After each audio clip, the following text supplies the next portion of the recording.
चीन से फिर आई डरावनी खबर।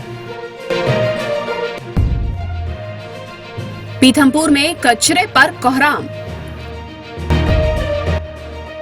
फिर करवट लेती बिहार की राजनीति। नमस्कार, मैं रूपाली बर्वे एक बार फिर हाजिर हूँ आप तक वो खबरें पहुंचाने के लिए जो कहीं आपसे व्यस्त भरे सप्ताह के बीच जानना छूट न गई हो। तो चलिए देखते हैं सप्ताह की खास खबरें एक खास नजरिए से।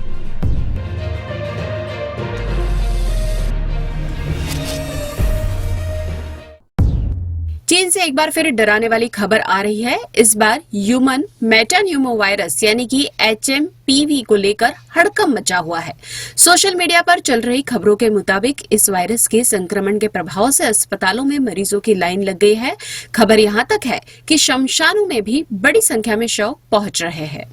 इस बीच भारत सरकार ने भी इसे गंभीरता से लिया है। राष्ट्रीय रोग नियंत्रण केंद्र ने कहा कि वायरस के प्रकोप की हालिया खबरों के मद्देनजर देश में श्वसन और मौसमी इन्फ्लुएंजा के मामलों पर करीबी नजर रखे हुए है और अंतर्राष्ट्रीय एजेंसियों के संपर्क में है।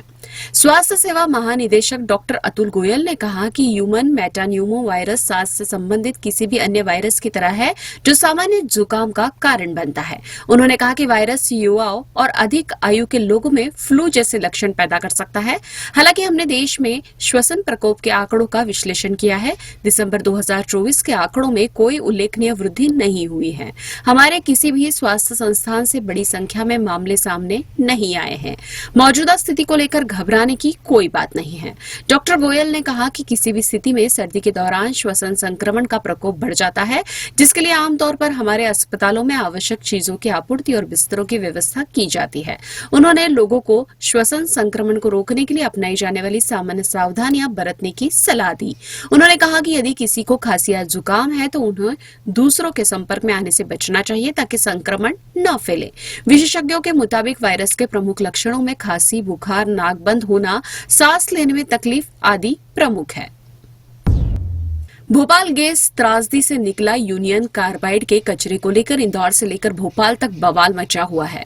गुरुवार को यूनियन कार्बाइड का घातक कचरा राजधानी भोपाल से इंदौर के समीप धार जिले के पीथमपुर जलाने के लिए लाया गया। इसके बाद में पीथमपुर में आम लोगों ने विरोध प्रदर्शन और चक्का जाम किया। यूनियन कार्बाइड के जहरीले कचरे के विरोध में चक्का जाम कर रहे लोगों पर पुलिस ने लाठीचार्ज किया। वहीं गुस्साए प्रदर्शनकारियों ने पुलिस पर पथराव भी किया। 2 प्रदर्शनकारियों ने आत्मदाह की कोशिश भी की, जिन्हें बाद में अस्पताल में भर्ती कराया गया। इस पूरे मामले में विरोध प्रदर्शन कर रहे लोगों और सरकार के अपने अपने तर्क है। मध्य प्रदेश के मुख्यमंत्री डॉक्टर मोहन यादव का कहना है कि यह कचरा घातक नहीं है, पूरी जांच के बाद ही इसे पीथमपुर भेजा गया है। वही विरोध करने वाले लोगों का कहना है कि यदि कचरे से कोई खतरा नहीं है तो इसे भोपाल में ही क्यों नहीं जलाया गया। कहा तो यह भी जा रहा है कि इस कचरे का असर इंदौर के यशवंत सागर के पानी और आसपास की मिट्टी पर भी हो सकता है।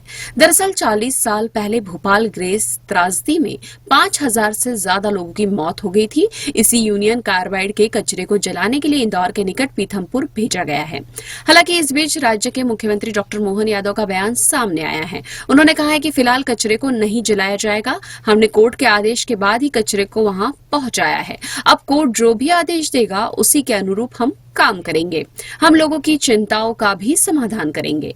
यह भी गौर करने वाली बात है कि यहाँ की कृषि योग्य भूमि का बड़ा हिस्सा फैक्ट्रियों से निकलने वाले केमिकल की वजह से बंजर हो चुका है या फिर उसकी उर्वरता कम हो चुकी है। ऐसे में यूनियन कार्बाइड के जहरीले कचरे को यहाँ जलाने को लेकर लोग डरे हुए हैं। यहाँ तक कि पूर्व लोकसभा अध्यक्ष सुमित्रा महाजन और कांग्रेस विधायक भंवर सिंह शेखावत तक ने इसे लेकर सवाल उठाए हैं। इंदौर के पूर्व सांसद महाजन ने कहा कि वर्ष 1984 की भोपाल गैस त्रासदी के लिए जिम्मेदार यूनियन कार्बाइड कारखाने के 337 टन जहरीले कचरे का निपटारा वैज्ञानिकों से विस्तृत चर्चा के आधार पर किया जाना चाहिए, क्योंकि आम लोगों के जीवन से जुड़ा मामला है। कांग्रेस विधायक भंवर सिंह शेखावत ने इसे लेकर बेहद तीखा हमला किया है। उन्होंने कहा कि अगर यूनियन कार्बाइड का कचरा घातक नहीं है तो फिर इसे उज्जैन में क्यों नहीं जला देते। प्रदर्शनकारी पीथमपुर में कचरा जलाने के कोर्ट के फैसले पर भी सवाल उठ रहे हैं।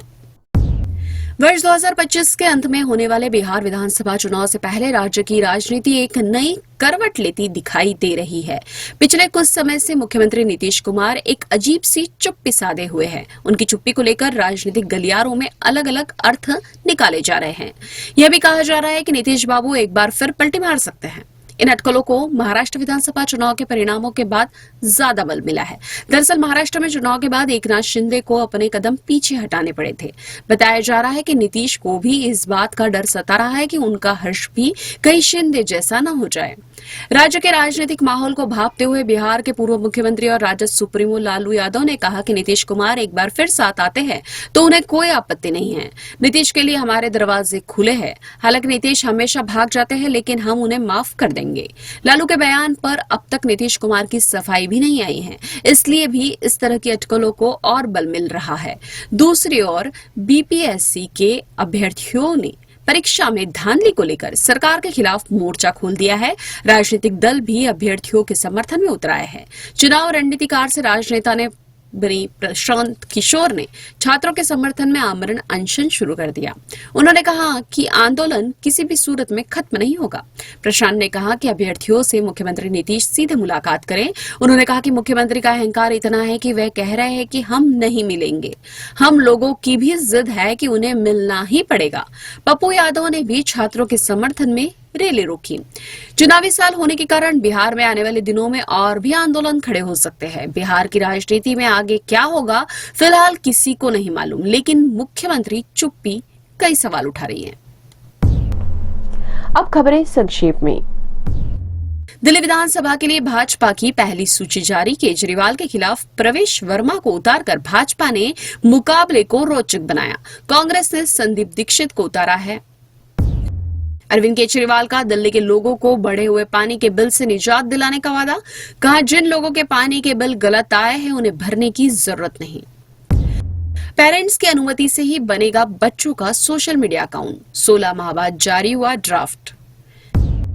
पीएम मोदी की ओर से संसदीय कार्य और अल्पसंख्यक मामलों के मंत्री किरेन रिजिजू ने अजमेर शरीफ दरगाह पर चढ़ाई चादर। मणिपुर में फिर बवाल, भीड़ के हमले में एसपी घायल। कांगपोकली में सुरक्षा के कड़े इंतजाम। ये थी वेब दुनिया की खास पेशकश WD नाउ। आपका आने वाला हर दिन शुभ हो, इसी कामना के साथ मुलाकात होगी अगले सप्ताह की सुर्खियों के साथ। तब तक के लिए नमस्कार।